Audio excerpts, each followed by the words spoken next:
gospel has been planted in the hearts of our people. St. Augustine said so beautifully, and I know that people have heard me say this because I say it often, and I quote Augustine, who said, "Our hearts are restless until they rest in thee." And you can be away from the church for years, and something says, I gotta get back. And people can be away for weeks and months, and I gotta get back. We have had these beautiful parables about seeds and growth. And I think that it's very easy for the gospel to get crowded out and choked out by the world. And there are so many distractions, and our lives are so busy today that it can kind of get lost very, very easily.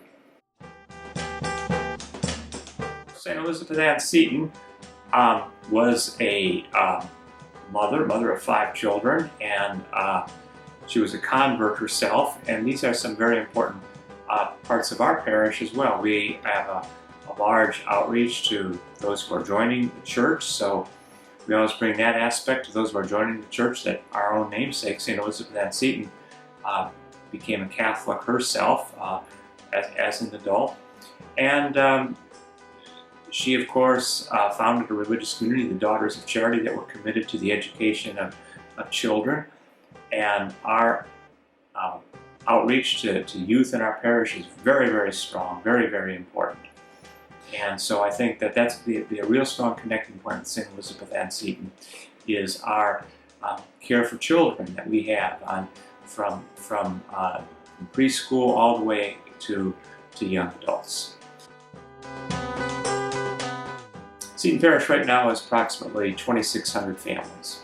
We, I would say, have a strong commitment to outreach and to the care of the needy and the poor. And almost at all times there is some kind of ministry for the poor going on in our parish. And that's what inspires me as the pastor here, is seeing all these people generously supporting all of these ministries. And the more people give, the more people are fed, the more people are themselves spiritually uplifted, and the more people have to give. It's like this weekend we're going to hear the story of multiplication of the loaves and fishes, and how true that is. Jesus in the story says, "Give them something to eat yourselves." And he says, "Lord, we don't have anything to eat." And he says, "Give them something to eat yourselves." And suddenly when they gave, there was enough to feed 5,000. And that is the story of the multiplication of the loaves and fishes. That's the way it works. The more we give, the more we have to give. And we know that we have a wonderful, vibrant parish here.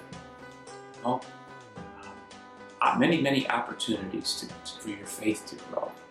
Many opportunities to grow in your faith, and for that faith to grow and flourish.